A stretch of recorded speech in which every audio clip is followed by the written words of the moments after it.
Peace and blessing, love and light as we begin a new term, a new era for New York City. Thank you, everyone. I want to thank Amadou and these inspiring families for being here at this ceremony in New York. I'm a son of immigrant.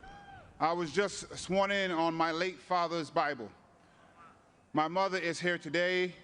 I'm so proud to have my family, my wife and my children and my sister and my mom, everyone standing with theirs.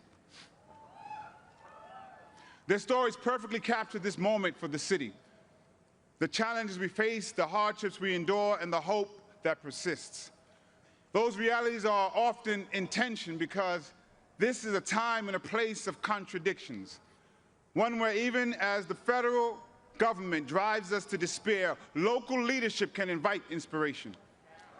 When this celebration at City Hall is only blocks from tribulation at Federal Plaza, when the relief that these families are still united comes as so many are being separated. And this sense of contradiction carries across the 5 boroughs. This is a city of enormous wealth and enduring poverty, of the greed of some and the generosity of many, of darkness and of light.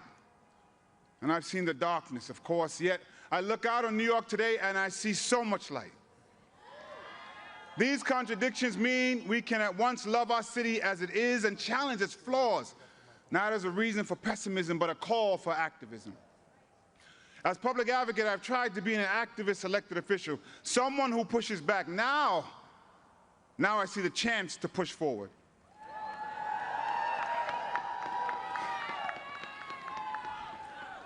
To provide accountability aimed at the ideal that government has an opportunity and an obligation to do good. At the core of public service and progressivism is the principle of making government work and showing people it can work for them.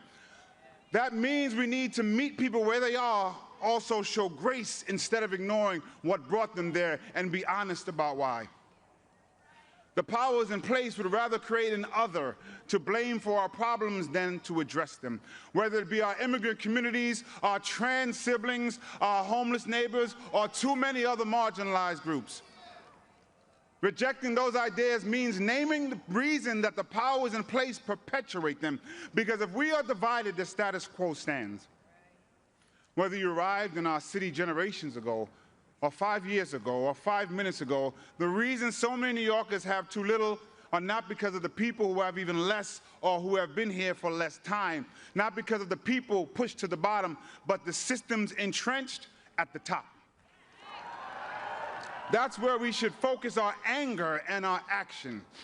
If we are not driven apart by the divisions of our races, our religions, our identities, but pulled together by the commonalities in our emotions, our needs, and our humanity, then we can all climb. I know that the project of New York is possible. That great mosaic described by another mayor who believed in democratic social ideals, David Dinkins. Yet the truth of it is there are people who are rooting for New York to fail. Some couch it in concern, others openly scorn our city. But at the heart of this hate is the truth that our success, that our very existence belies their core belief that New York is not possible. They demonize us because our mosaic challenges their ideology. They want to be right in their cynicism more than they want us to succeed in our idealism. They are driven by the idea that bringing together so many diverse people, cultures, faiths, identities into a united community is impossible. But New York, we are a shining beacon of possibility. We cross new cultural borders through each subway stop and are introduced to new experiences through each passenger. Our possibilities come in every language and from every heritage. So do our prayers, so do our people, so does our power. We've shown it in the face of oligarchy and authoritarianism. Neighbors standing with neighbors across borough and background to defend immigrant communities and feed hungry families. We see it in the multicultural mosaic that brought us to this very moment. Even with this great moment, I know that realizing the full potential of our possibility will not be easy. It never has been. Yet I believe it's possible to make great progress because I've seen it through my years in the building behind me and the streets before us. I've been in our movement and I've seen things move. The simple truth is that governing is hard, that achievement is exhausting, And I aim to assist my partners in government when possible and hold them to account when necessary to learn from what we've done and guide what we can do. I believe in this possibility that with the people, the tools, the passions, and the compassion that we need, we can meet the moment and create change. We can look into the unknown and see opportunity. That's the thing about uncertainty. Anything can happen, but anything can happen. We could make New York more affordable, more safe, and more just. We could, we can, and we have to try. This optimism toward action is embedded not only in our city's heritage, history, but in my heritage. In Grenada, Maurice Bishop took up the fight for these radical, crazy ideas, socialist ideals like housing, healthcare, and education. He demanded that we move forward ever, backward never. And today I echo that call from the Isle of Spice to the island of Manhattan. He also cautioned that revolutionaries do not have the right to be cowards. We can be afraid, but we have to meet that courage to match it.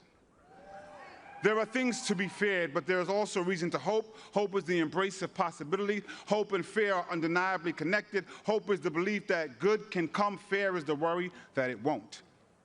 In these contradicting ideals, we are faced with a choice, and I choose hope. In other words, I have faith. But faith without works is dead. So today, I'm committing to the work of public service, and I ask every New Yorker to commit their own talents to use what they have and do what they can for the success of our city and everyone who calls it home.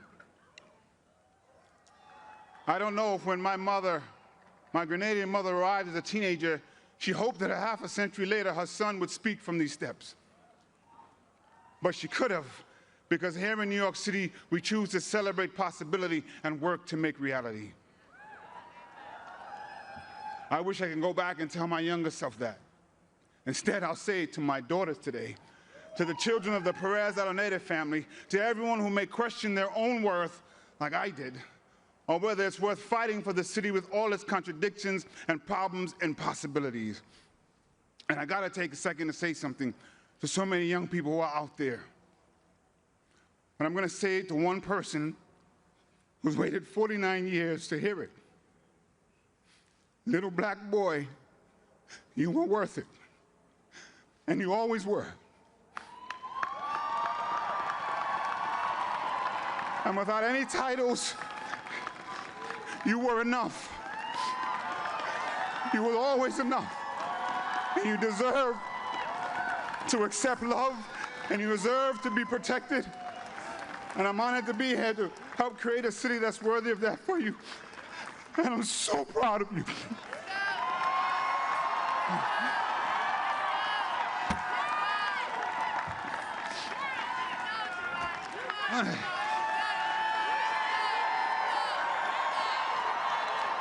So just hold on, we're gonna be all right. We're gonna be all right. I'm so proud of you. It's all right. Let's go. We're gonna be all right.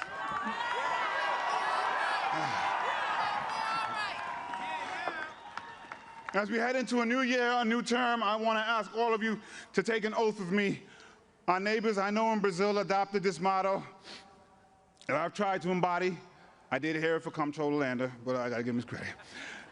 That no one let go of anyone's hands, because if we're all connected, we can't lose anyone.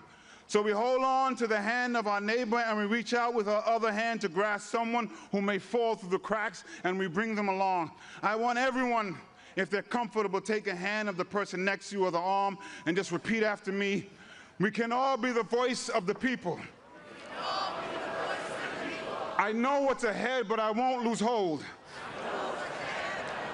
And I won't lose hope.